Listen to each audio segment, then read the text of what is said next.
নমস্কার, আমি নবরাগ সংঘ দ্বারা পরিচালিত 2026 শিব চতুর্দশী মেলার সম্পাদক অমরজিৎ সিনহা।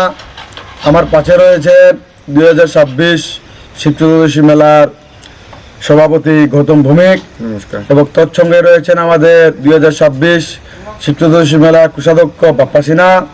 তৎসঙ্গে রয়েছেন আমাদের ক্লাবের সদস্য রঞ্জিত সিনহা। তৎসঙ্গে রয়েছেন আমাদের ক্লাবের সদস্য অমিত দে। এই 2026-এর মেলা নিয়ে বিস্তারিতভাবে আলোচনা করবেন আপনাদের মধ্যে আমাদের মেলা কমিটির প্রেসিডেন্ট গৌতম ভৌমিক। নমস্কার সবাইকে। এখানে উপস্থিত সাংবাদিক বন্ধুদেরকে আমার তরফ থেকে অভিনন্দন জানাই। আমাদের এই ডাকে আপনারা সহযোগিতা করার জন্য আমরা নবরাগ সংঘ ক্লাবের পক্ষ থেকে 3 দিনব্যাপী মেলা অনুষ্ঠিত করতে যাচ্ছি। এই মেলায় আপনাদের মাধ্যমে জনসাধারণকে আহ্বান করতে যাচ্ছি যে আমাদের মেলায় 15 ফেব্রুয়ারি থেকে 3 দিনব্যাপী যে মেলা হতে যাচ্ছে, এই মেলার প্রথম দিনে আমাদের উদ্বোধনী অনুষ্ঠানে থাকছেন ত্রিপুরা সরকারের বিশিষ্ট দপ্তরের মন্ত্রী সুধাংশু দাস মহাশয়ের হাত ধরে আমরা এই মেলাকে এগিয়ে নিয়ে যেতে চাচ্ছি এবং যাব। উনি আমাদের এই মেলাকে সুন্দরভাবে পরিলক্ষিত করার জন্য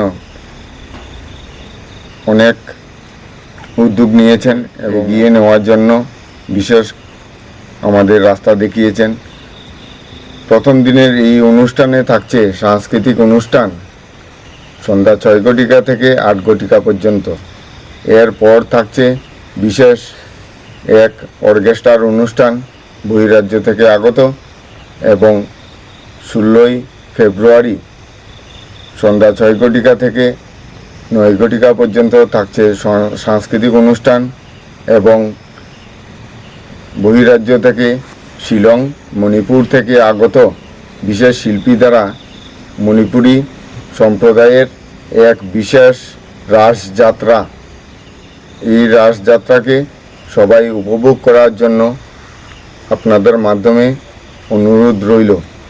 এবং 17 ফেব্রুয়ারি শেষ দিনে আমাদের থাকছে সন্ধ্যা 6 ঘটিকা থেকে 8 ঘটিকা পর্যন্ত সাংস্কৃতিক অনুষ্ঠান, এবং শেষে থাকছে গ্রাম বাংলার সুন্দর মনোরম এক যাত্রাপালা বহিরাজ্য থেকে আগত, শিলচর থেকে আগত গরিবের মেয়ে। আপনারা সবাই উপভোগ করবেন এবং সুন্দরভাবে এই মেলাকে সাফল্যমণ্ডিত করবেন। ধন্যবাদ। নবরাগ সংঘের পক্ষ থেকে আপনাদেরকে ধন্যবাদ জানাচ্ছি। নমস্কার।